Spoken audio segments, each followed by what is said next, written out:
All right, here's that video I promised about the exercises and methods to improve your vertical jump.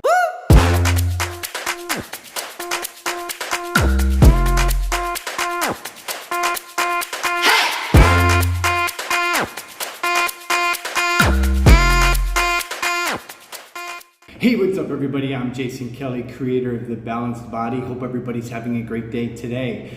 Today's segment is based on the exercises and methods to help improve, enhance, and boost your vertical jump. But before I begin, make sure you like and subscribe to the channel so you can receive future notifications based on more methods, techniques, based on strength, fitness, and health. So first and foremost, what I highly recommend before you do any type of explosive power training is to do slow eccentric training, because eccentric training, eccentric motion is really important in your explosiveness and speed, which means that the faster you can move eccentrically, the more explosiveness and speed and height and power you will have in your jump. Not just in your jump, but in any exercise that you do. Now, most people think that slow training makes them slower. It will if you continue over time for a long period of time. But when you do slow eccentric training for about 2 weeks, using a tempo of like 4, maybe like 6 seconds lowering to the floor with like a 2-second pause and then coming up as fast as you want, will enhance your eccentric speed, will allow you to be faster eccentrically, but will give you more explosiveness and power as well. So how does this work? Well, you have to look at what something called, we have is proprioceptors in our muscles. You have one proprioceptor called muscle spindles and another called GTO, Golgi tendon organ. Now, in order to move fast, these two proprioceptors need to be communicating together. And if they're not, the Golgi tendon organ is going to shut it down because it's going to see speed, force, and explosiveness, this increase in force, as a threat. And so the main thing is to prevent the body from getting injured, and so that's what happens.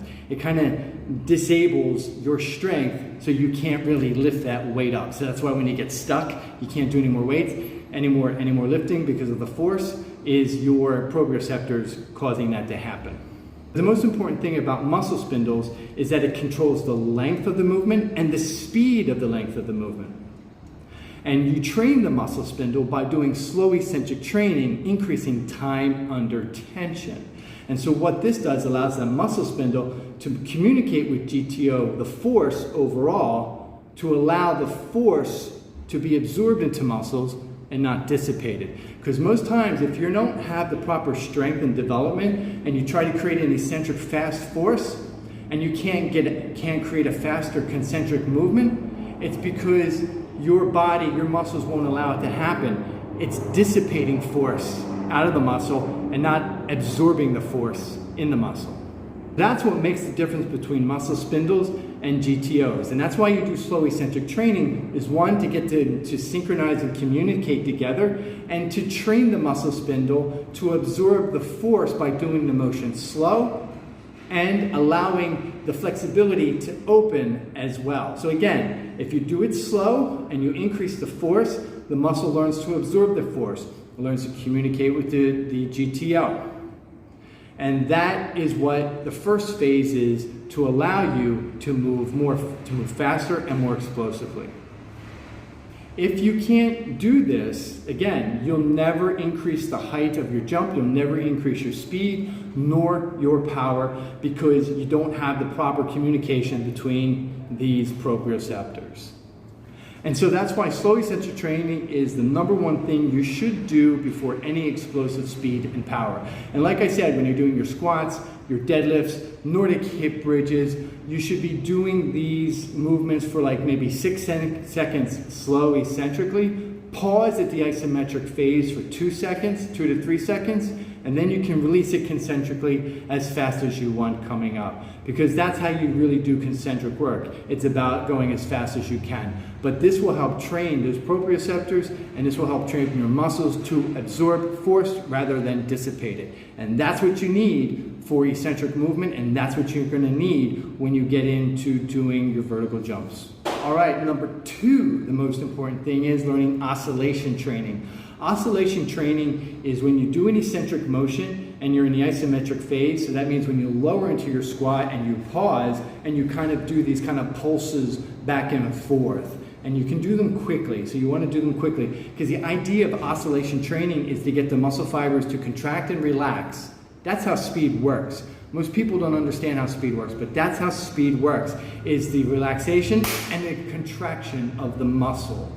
And so when you work with oscillation training fast, this is what helps the muscles to relax and contract and gives you that explosiveness out of the bottom. So when you're vertical jumping and you do your eccentric and you go down, in order to transfer the motion from down to up, that is oscillation. You see? Down, up, down. So when I train this kind of oscillation effect with my muscles in my legs and my feet and even on my torso, that will help you to be more explosive to get off the ground and out of the eccentric motion much quicker. So when you work on these two aspects, from eccentric training, slow eccentric training, which is about 2 weeks, and the oscillation training can go for a few weeks as well, then you would move into something called complex training. Now, complex training is putting two exercises together. One exercise primes the second one. And so that's why I said when you get into complex training, you have to learn to move fast eccentrically to build up and gain energy and absorb it into your muscles in order to use it into your vertical jump, which would be a second exercise. Most people have to understand is that when you do the first exercise, it's not about moving as much weight as you can, the heaviest weight, because you have to understand it's about a stimulating thing. You don't want to stimulate to the point to where you're going to fatigue. You stimulate to the point to where you're at the top, and after that first exercise, you take that built up energy and you go into your vertical jumping in your second exercise.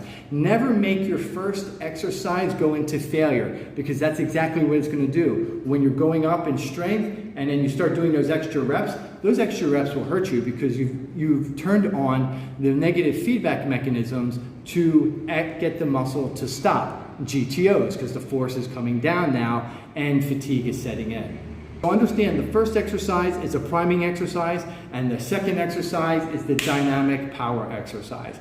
I actually like to do 3 exercises. One of the exercises I incorporate here is a fast resistance band pull down that helps with the torso. So one is for the legs and the core, and the other one is for the torso. So I like to do 3, and for me that really helps to stimulate my vertical jump. Like, I can really jump higher instantly.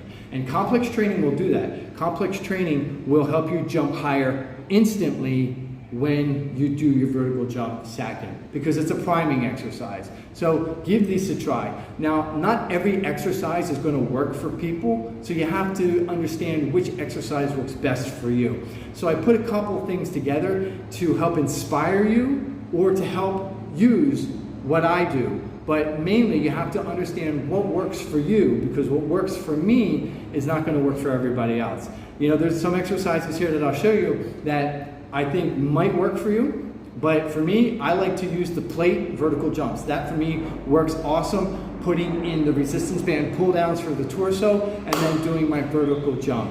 So for me, that works really well, because I can get my vertical jump going really quick and really powerful and explosive. So try them and see what works and see how it affects your vertical jump. What you're going to notice instant effects, whether it's fast eccentric or fast explosive. But remember, vertical jumping, as I told you in my first video about vertical jumping, is that it's about timing, synchronization, and coordination. And if you don't have all your segments coordinated in your vertical jump, then you're not going to jump to your highest potential.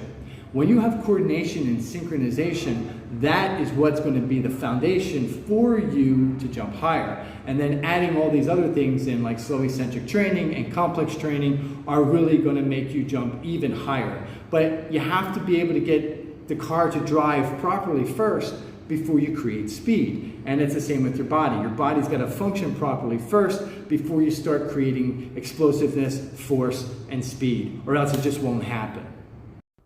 So here you go, do 5 fast reps, don't max out on the weight, and after this, rest for about a minute or 2. And then again, same here, don't max out on a resistance band and rest for a minute or 2 afterwards, and then go into your vertical jumps. And so here are the extra exercises that you can use to replace for the first exercise. And this is a resistance band jump. I actually like this one too, it's very effective. And here what you're doing is you're jumping into the squat to increase the force on the ground. I hope you enjoyed this video about the exercises and methods to help improve and enhance your vertical jump. Make sure you like and subscribe to the channel so you can receive future notifications based on more fitness, strength, and health. But in the meantime, make sure you check out these videos right here.